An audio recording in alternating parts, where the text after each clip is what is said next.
एगो औरतिया कहतिया कि बलमुआ बलमुआ परदेसी हो गई बा। औरतिया के घर में मन लागत बना। उहे औरतिया अपना राजा जी से का कहती है हो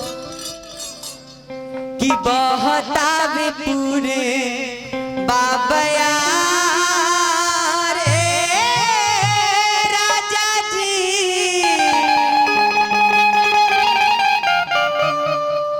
कब आइबा।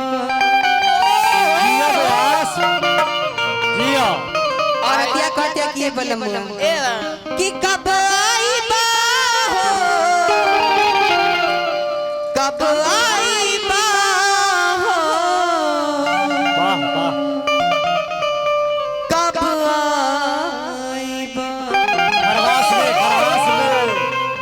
औरतिया कहते कि ये बलमुआ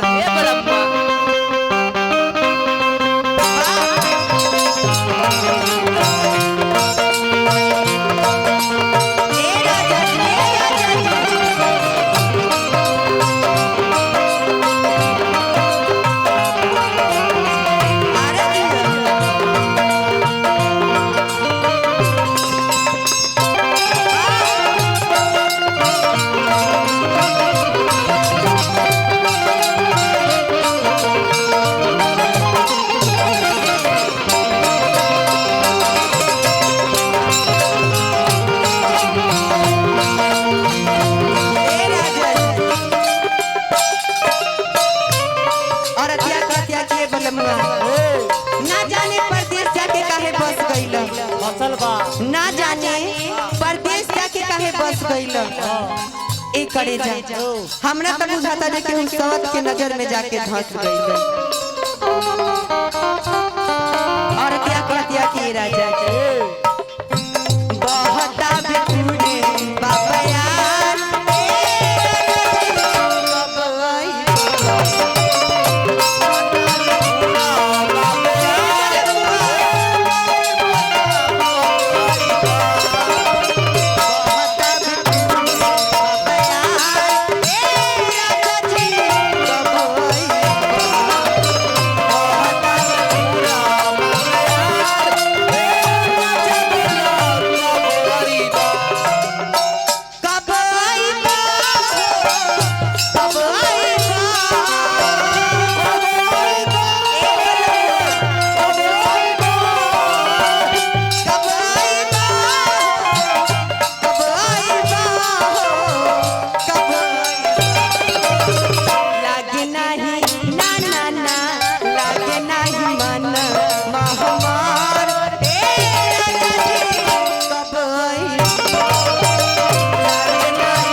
औरतिया कहते कि ये बलमुआ आशा दे देवे अकेले रूम में छूतल छोड़ के भाग जाएंगे।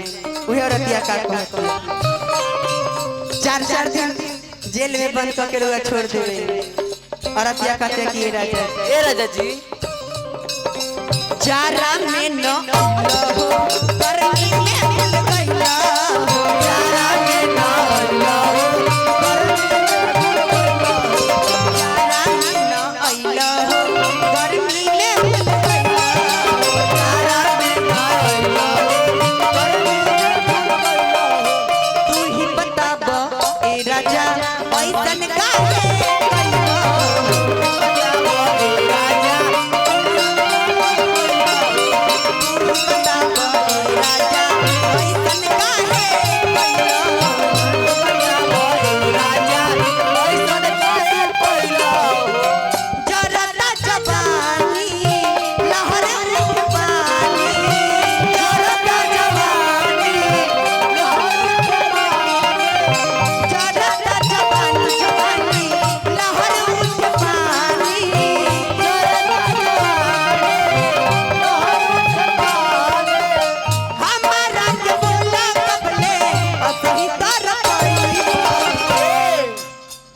लागे नहीं ना ना ना लागे नहीं मन महामार ए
और भी गुलाब के बोली हो लागे जैसे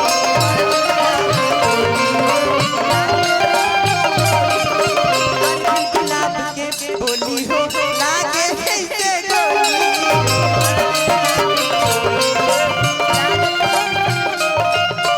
तू ही बता ए राजा ही कैसे बोली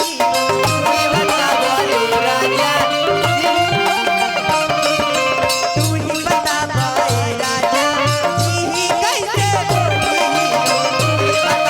ए राजा